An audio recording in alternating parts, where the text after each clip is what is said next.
Joining us now, senior member of the Foreign Affairs and Judiciary Committees, the new chairman of the House Ethics Committee, Democratic Congressman Ted Deutch of Florida. Congressman, good to have you with us. Thanks, Willie. We were just saying we traded up Deutches in that seat. We lost Donnie and we gained a congressman, with all due respect, of course, to Donnie. Worked well for me. Yes. Yeah. Let me ask you first, we've got a ton to ask you about this report overnight from BuzzFeed News that cites two law enforcement officials involved in the investigation as saying that the president, Donald Trump, directed Michael Cohen to lie to Congress about the construction of this Trump Tower in Moscow. Yeah. If true, if confirmed, and there's a lot of backing up in here talking about what the special counsel knows, not just testimony from Michael Cohen, but inner witnesses and emails and texts from the Trump organization. If true, what would it mean to you? Well, if this is true, what it means is this is more evidence that the president has violated his oath of office. The president didn't take an oath of office to be above the law. The president takes an oath of office to execute the laws. And if he told Michael Cohen to lie to Congress, if he suborned perjury, this is as serious as it gets. We asked the question whether it was obstruction of justice when the president asked Comey to go easy on Flynn, whether it was obstruction when he fired Comey, whether it was obstruction when he dangled pardons to Manafort. Whether there was how bad it was when he allegedly committed a felony in order to win the White House.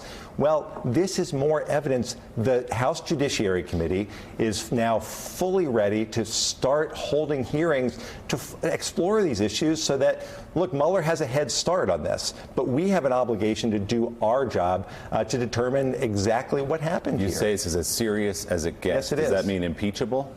Well, if the president violated the oath of office, if the president obstructed justice, I mean, ultimately the question is, what is Congress going to do about it?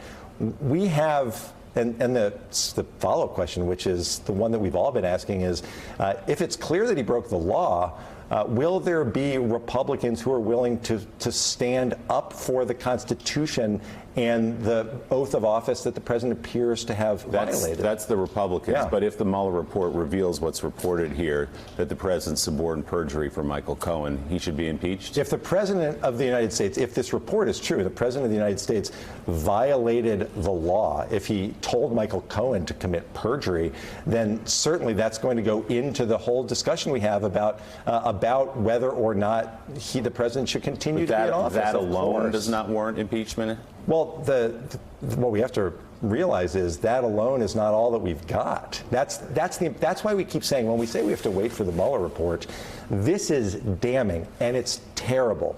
The fact that the president told Michael Cohen, his cover-up lawyer, to go and to commit a felony in order for him to get the presidency, and then tried to cover that up, those two things are awful enough. That's before you even get to the Mueller report and Russia and all of the huge news that's broken on Russia. About the Stormy Daniels payments there. Can I bring up, so the part of the problem with this from a perspective of somebody who is not, sort of like looking to tear Trump apart, is that there were two problems with the preceding stories. The Stormy Daniels thing is appears to be a campaign finance violation. You could say, well, you shouldn't overturn the results of the election for a campaign finance violation.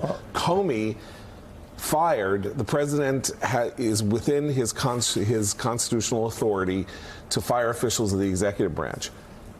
Subordination of perjury on a question of whether or not he was having conversations about an office building in Moscow does not rise to the level of the president exercising his constitutional authority, and is not a is not the sort of thing that no one has ever really been successfully prosecuted for. But can I just push back a little on this suggestion that there are laws that the president can violate that aren't that serious, which is essentially your argument. That's your argument. So when people try to write off the fact that, well, it's just a campaign finance violation, and we shouldn't overturn an election, let's remember it's a campaign finance violation, a felony that the president committed in order to win the White House. Right. And when you talk about it's just suborning perjury about, it doesn't matter what it is, about anything, no.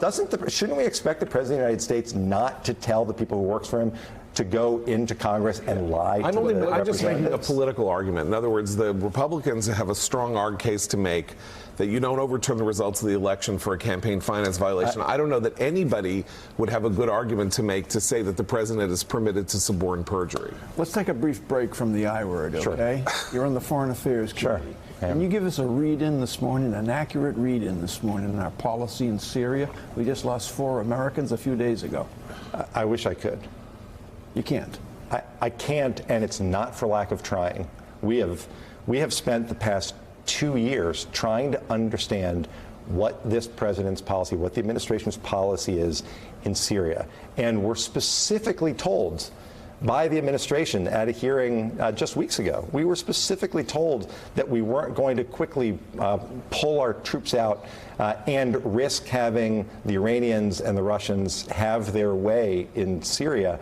And the president made that announcement. Others in the administration made other announcements. We don't know. And there's so much at stake for the United States there. And the loss, the tragic loss of these brave Americans is a reminder of how serious this is and why we need to better understand what it is the administration is doing. Congressman, we want to talk about the shutdown. I have to fit in a quick break. We'll talk more with Congressman Deutsch in just a minute. Thanks for checking out MSNBC on YouTube, and make sure you subscribe to stay up to date on the day's biggest stories. And you can click on any of the videos around us to watch more from Morning Joe and MSNBC. Thanks so much for watching.